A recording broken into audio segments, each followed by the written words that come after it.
안녕하세요. 찐 히스토리 TV의 윤섭쌤이에요. 자, 오늘은 대한민국 임시정부 수립에 대해서 알아보려고 하는데요. 대한민국 임시정부는 1919년 3.1운동 이후에 우리나라 사람들이 독립에 대한 의지 그리고 독립에 대한 자신감을 확인하고 알게 됐어요. 이러다 보니 우리나라 사람들이 하나로 뭉쳐서 뭔가 정부를 만들고 조직해서 우리가 독립운동을 더 적극적으로 하고 독립 의지를 보여줄 필요성을 느낀 거예요. 그래서 대한민국 임시정부가 결과적으로 나오게 됩니다. 첫 번째, 대한민국 임시정부의 배경을 한번 살펴보겠습니다. 수립의 배경이요. 각 지역의 3.1운동 중에 정부가 수립이 돼요. 블라디보스토크에는 대한국민의회, 지난 시간에 한번 봤었고요. 1919년 3월에 만들어지게 되고요. 요걸 이제 지도로 표시하면 우리나라 이렇게 있고 이렇게 있다면, 자, 블라디보스토크에서 대한국민의회, 여기에 대한국민의회가 만들어지게 되고요. 서울에서는 한성정부가, 그리고 상하이에서는 상하이 임시정부가, 이렇게 세 개의 정부가 각각 1919년 3월, 1919년 4월, 1919년 4월에 만들어지게 됩니다. 그런데 이렇게 세 개의 정부가 만들어지다 보니 문제가 생겨요. 어떤 문제? 하나로 의견이 모아질 수가 없고요. 국민들이 어떠한 정부를 따라가야 되는지 잘 몰라요.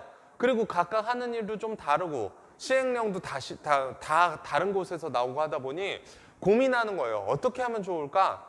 하나로 한번 뭉쳐보자 라고 생각을 하는 거죠. 자, 그래서 이 세 개의 정부가 각각 하나로 뭉치는데 어느 곳이 좋을 것이냐 놓고 고민하게 되고요. 블라디보스토크에서 하자는 사람들은, 원래 우리가 여기 만주 지역에 우리나라 사람들이 1910년도에 많이 나가서 살고 있고, 여러 가지 학교들, 또 군대 관련 학교, 신흥무관학교라든지 이런 게 만들어졌으니 여기에서 무장투쟁을 중심으로 하자라고 주장한 사람들은 블라디보스토크에 있는 대한국민의회를 중심으로 정부를 만들자고 얘기했고요. 한성정부는 실질적으로 서울에 있기 때문에 만들기가 힘들겠죠.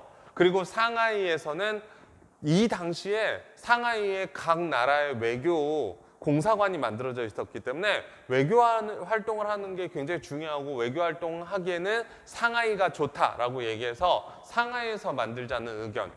그래서 여기를 빼고 한성정부를 제외하고 이 두 군데서 만들자는 의견이 서로 있었고요. 결론적으로는 통합이 되네요. 어느 곳에서 통합이 되게 되냐? 바로 상하이에서, 그러니까 외교를 좀 더 중심을 하겠다는 거죠. 상하이에서 통합이 되고, 통합된 이름을 뭐라고 얘기하냐면 대한민국 임시정부라고 이야기를 하게 됩니다. 그래서 명칭은 대한민국 임시정부로 만들어지게 되고요. 그럼에도 불구하고, 이 상하이에 만들어졌음에도 불구하고 우리의 정신적 뿌리는 어디에 있다? 바로 한성에 있다. 그래서 한성정부를 계승하겠다. 그리고 상하이에 만들겠다. 1919년 9월에 대한민국 임시정부가 수립됩니다. 이 대한민국 임시정부의 정치 체제를 살펴보면요. 제일 먼저 대통령제를 실시하고요. 삼권 분립, 입법, 사법, 행정을 분리하는 이 삼권 분립 체제를 중심으로, 그리고 민주공화제를 하기로 합니다. 민주공화제는 앞에서 한번 설명했죠. 간단하게 얘기하면 민주, 국민이 주권을 가진다. 공화제, 공화는 대표를 뽑는다. 제는 제도다. 그래서 민주공화제를 실시합니다. 자, 대통령제를 실시하면서 초대 대통령으로 누굴 뽑았냐면요. 이승만을 뽑게 돼요. 그리고 초대 국무총리로는 이동휘를 뽑습니다. 이 두 분의 이름은 잘 기억해 두시면 좋을 것 같아요. 시험에 굉장히 잘 나와요. 그래서 초대 대통령과 초대 국무총리 이름 잘 기억하시면 좋을 것 같다라는 거. 자, 이렇게 만들어져서 그럼 대한민국 임시정부가 어떠한 활동을 했느냐 한번 살펴보면요. 대한민국 임시정부의 활동은 첫 번째, 연통제를 실시합니다. 연통제와 교통국 이 두 가지가 있는데 요것도 시험에 잘 나오거든요. 잘 기억해 주시면 좋을 것 같아요. 자, 연통제는 뭐냐면 비밀 행정조직이에요. 비밀 행정조직. 그래서 쉽게 얘기하면 전국에 여러 개의 연통제를 둬요. 수백 개를 뒀다고 얘기를 해요. 수백 개의 연통제를 주고 행정, 우리 지금 현재 살고 있는 시점에서 행정을 담당하는 가장 작은 단위의 기관이 뭐가 있죠? 맞아요. 주민센터가 있어요. 그러니까 주민센터 같은 역할을 한다라고 그냥 기억해 주시면 될 것 같아요. 그래서 비밀 행정 조직으로서 연통제가 있었다라는 거 기억해 주시면 되고요. 연통제의 핵심 포인트는 행정이라는 거 기억하시면 되고, 교통국 같은 경우에는 통신기관이에요. 당연히 비밀이겠죠. 이 통신기관이고 재정 자금을 징수합니다. 그래서 교통국은 포인트가 통신에 있다라는 거, 서로 연락을 주고받게 연결체계 역할을 했었다라는 거 기억해 주시면 되고요. 선생님이 학생들을 가르치다 보니까 연통제와 교통국이 비슷한 것 같아요. 어떻게 구분해요? 선생님 얘기한 것처럼 연통제는 행정에, 교통국은 통신에 포인트를 두시면 될 것 같습니다. 자, 그리고 세 번째는요, 독립공채가 발행되게 돼요. 독립공채라는 게 뭐냐면요, 대한민국 임시정부가 이렇게 만들어졌어요. 그런데 대한민국 임시정부의 자금이, 돈이 많을까요? 적을까요? 그렇죠. 우리가 지금 식민 지배를 당하고 있기 때문에 돈이 거의 없어요. 그러면 이 상황에서 무엇이 필요하죠? 돈이 필요해요. 정부를 운영하려면 돈이 필요하고, 근데 사람들에게 뭐 돈을 내라, 국민들에게 돈을 걷어, 재정 자금을 교통국을 통해 징수해, 이게 잘 걷어질까요? 아니요, 안 걷어진단 말이에요. 일본이 워낙 또 수탈도 많이 했고, 또 돈이 모아지는 거 당연히 방해를 했고 잡아들였겠죠. 그러다 보니 대한민국 임시정부에서 문서를 써줘요. 이렇게 문서를 써주고, 우리가 얼마를 빌리겠습니다. 뭐 얼마 이렇게 돼 있고, 얼마를 빌리고 대한민국이 이제 독립되게 되면 임시정부 이름으로 갚겠습니다 하고 도장을 딱 찍어주는 거죠. 그러니까 쉽게 얘기하면 돈을 빌리는 문서라고 생각하시면 되고요. 그 문서를 발행해서 이제 공짜로 빌리는 게 아니고 나중에 갚겠다라는 의미로서 독립공채를 발행한다라는 거. 그리고 네 번째는 독립신문도 발행을 하게 돼요. 예전에 우리가 독립협회를 배울 때 독립협회도 독립신문을 발행했다고 했죠. 근데 독립협회가 이제 없어지면서 해산되면서 그때 독립신문은 없어지게 되고요. 여기에서 나오는 독립신문, 이름이 똑같은 신문이 한 번 더 나왔다라는 거 기억해 주시면 될 것 같아요. 그리고 네 번째, 외교. 그 상하이에서 임시정부를 만든다는 건 외교를 중심으로 한다라고 선생님이 얘기했잖아요. 외교를 굉장히 강조하면서 프랑스 파리에 이제 사절단을 보내야겠다라고 생각하는데, 마침 파리에 지난 시간에 배웠지만 신한청년당에서 보냈던, 신한청년당의 대표로 보냈었죠. 김규식이 가 있는 거예요. 그래서 이 김규식을 활용하자. 김규식을 외무총장으로 임명합니다. 외무총장으로 임명해서 파리 강화회의에 독립청원서, 임시정부 소속으로 된, 임시정부 직인이 찍힌 독립청원서를 제출하게 합니다. 그러니까 김규식은요, 신한청년당 대표로 가 있다가 이게 바뀌는 거죠. 직책이 바뀌고 임시정부가 만들어지면서 외무총장으로 임명되면서 독립청원서를 제출하게 되고요. 이 김규식은 파리에 파리위원부라는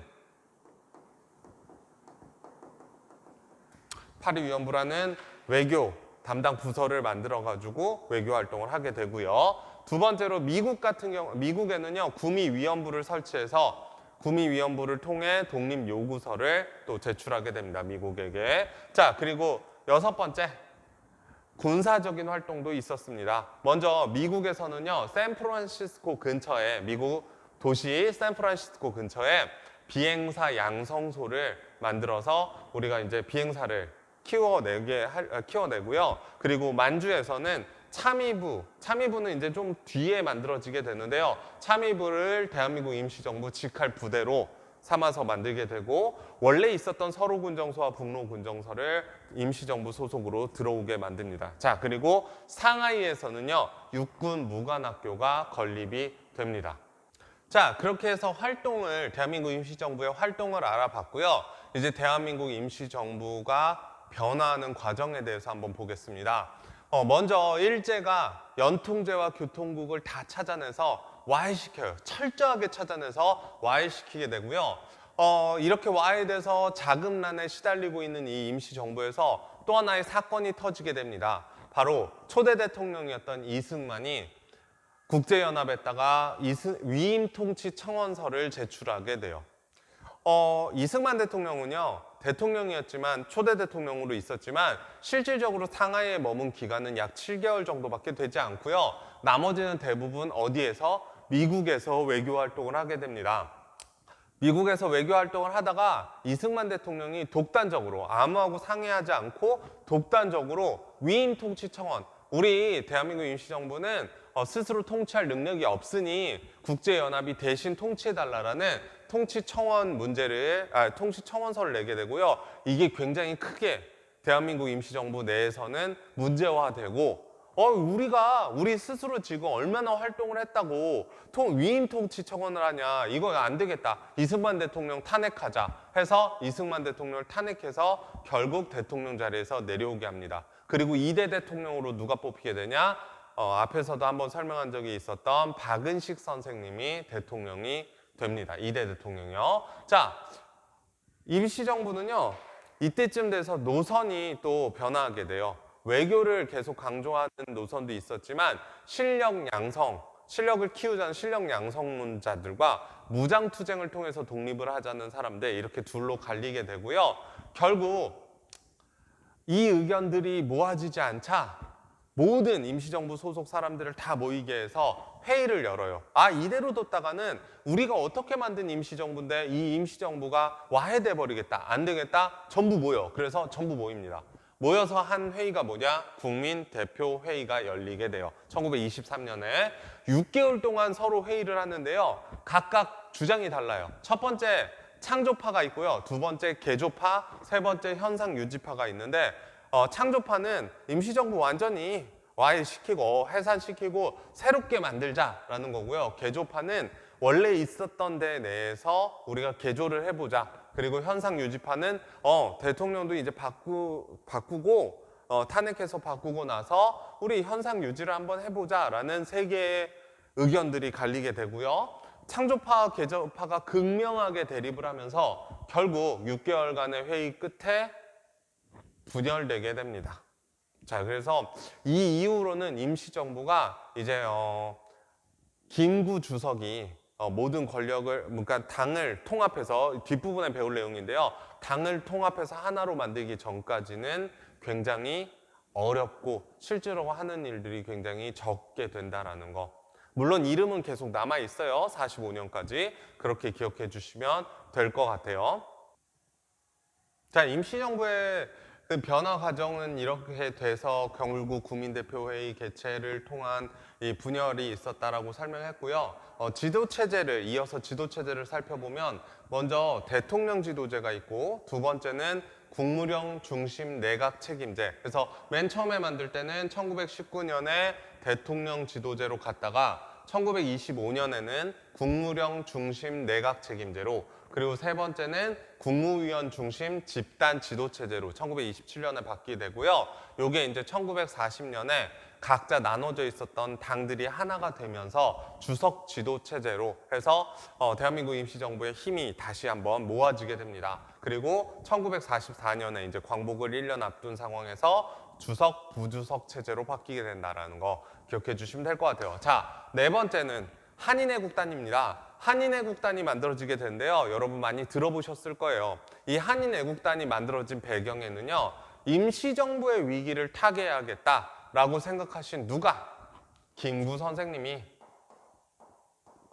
임시정부의 위기를 타개하기 위해서 만드시는 거죠. 그래서 더 이상은 우리가 평화적으로 외교적으로 가기보다는 우리도 한번 무장투쟁을 통해서, 또 무장투쟁이라고 한다고 해서 막 전쟁 이런 게 아니고요. 의거활동을 통해서 우리의 독립의지를 보여주고 임시정부가 있음을 알려주자라는 거, 임시정부가 활동하고 있음을 알려주자라고 해서 이렇게 한인애국단을 1920년대 말에 만드시게 되고요. 주활동을 30년대에 됐는데요. 대표적인 인물은 두 명이 있습니다. 첫 번째 이봉창 열사가 있고요. 두 번째는 윤봉길 열사가 있습니다. 이봉창 열사는 일왕에게 폭탄을 투척하셨었고요. 윤봉길 의사는 상하이 훈커우 공원에서 폭탄을 투척하셨는데 이 해가 같은 해예요. 1932년이고요. 여기서 좀 독특한 부분이 있어요. 뭐냐면 바로 윤봉길 의사가 왜 상하이 훈커우 공원에 폭탄을 던졌냐라는 거죠. 상하이는 다들 아시다시피 중국 땅이잖아요. 그런데 중국 땅 공원에서 폭탄을 던진다? 선뜻 이해가 안 되죠. 왜 폭탄을 던졌을까? 바로 1931년도에 일본이 상하이를 공격해서 상하이 사변을 일으키면서 상하이를 점령하고 그 점령의 축하 파티를 어디서 열었느냐? 바로 상하이 훈커우 공원에서 열게 됩니다. 그래서 일본의 굉장히 높은 관리들과 뭐 군인들이 높은 직책의 군인들이 이 상하이 훈커우 공원에서 축하연을 펼칠 때 윤봉길 의사가 폭탄을 투척하셔서 이렇게 의거 활동을 하신 거죠. 자, 뭐 도시락 폭탄이라고 얘기 나온 기억하고 있는 이 사람들도 있을 텐데 실질적으로 도시락 폭탄은 아니라는 거. 자, 이러면서 윤봉길 의사의 중국 국민당 정부, 당시 이제 국민당 정부가 만들어져 있었는데 이 국민당 정부가 상하이를 뺏겼음에도 불구하고 이런 의거 활동을 하지 못했었어요. 그런데 윤봉길 의사가 독립의지도 보여주고 나라 뺏긴 지 벌써 1910년에 나라를 뺏기니까 22년이 지난 상태에서도 이렇게 의거 활동하고 활동하는 모습들을 보여주고 중국 국민이 아무도 못했는데 이 조선 청년 하나가 해내니까 와, 거기에 감명을 크게 받아요. 그래서 중국 국민당 정부에서 대한민국 임시정부를 적극적으로 지원하는 계기가 됩니다. 자, 그러면 한인애국단처럼 우리는 지금 대한민국 임시정부의 활동에 대해서 살펴봤고요. 한인애국단처럼 의거활동을 하는 다른 단체는 없었느냐? 한번 살펴보겠습니다. 다른 단체 물론 있었죠. 여러분 기억하시겠지만 한인애국단뿐만 아니라 의열단이라는 단체가 있었어요. 근데 의열단이 만들어지기 전에 사건이 하나 있었어요. 그 사건 이름이 뭐냐면 1919년 제2대 총독으로 사이토 총독이 부임을 하게 됩니다. 사이토 총독이 부임할 때 노인단 소속이었던 강우규라는 분이 당시 나이가 굉장히 많으신 60이 넘으신 노인분이었는데요.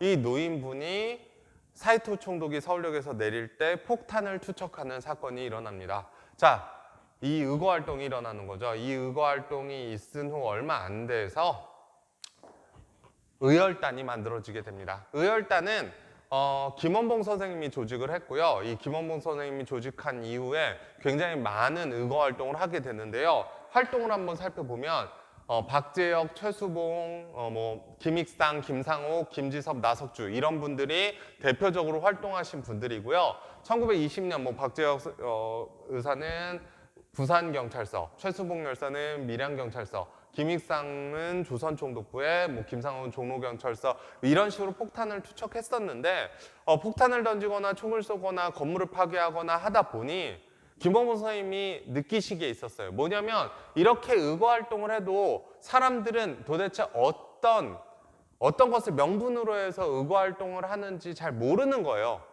그리고 어떤 신념 같은 게 부족하다라고 느낀 거죠. 우리가 단지 테러 조직으로만 보여줄 수도 있구나 라는 생각을 하셨고요. 우리가 테러 조직이 아니라 독립운동을 하는 활동단체, 의거 활동을 하는 단체로서 어떠한 이념, 신념이 필요하다라고 생각하셨어요. 그래서 이 김원봉 선생님이 1923년에 신채호 선생님을 만납니다.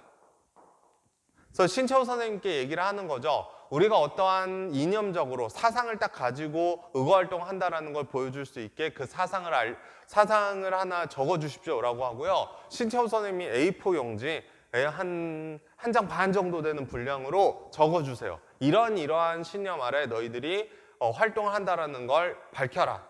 의열단이요. 그래서 그 적어주신 내용의 이름을 뭐라고 그러냐면요. 조선혁명 선언이라고 이야기를 하고요. 이 조선혁명 선언을 1923년에 신채호 선생님이 의열단, 김원봉 선생님에게 주시게 됩니다. 조선혁명 선언을 한마디로 정의하게 되면요. 민중이 이전까지는 우리 평화적인 방법 이런 걸로 독립을 쟁취하려고 했으나 안 된다. 민중이 직접적으로 폭력투쟁을 통해서, 그러니까 평화적인 방법 말고 폭력투쟁을 통해서 쟁취해야 된다라는 거죠. 직접적으로 혁명에 참여를 해서 어떤 방법으로 폭력적인 방식을 통해서 그러니까 뭐 투쟁을 통해서라는 얘기가 되겠죠. 그래서 투쟁을 통해서 독립을 쟁취해야 된다. 직접 독립을 쟁취해야 된다라는 내용이 이 조선혁명 선언의 포인트다. 한마디의 포인트라고 기억해 주시면 될 것 같아요. 그래서 우리 오늘은요, 대한민국 임시정부의 활동과 더불어서 이 의열 활동을 했었던 의열단, 의거 활동을 했었던 이 의열단까지 알아보았습니다. 자, 오늘 수업은 여기까지 하겠습니다.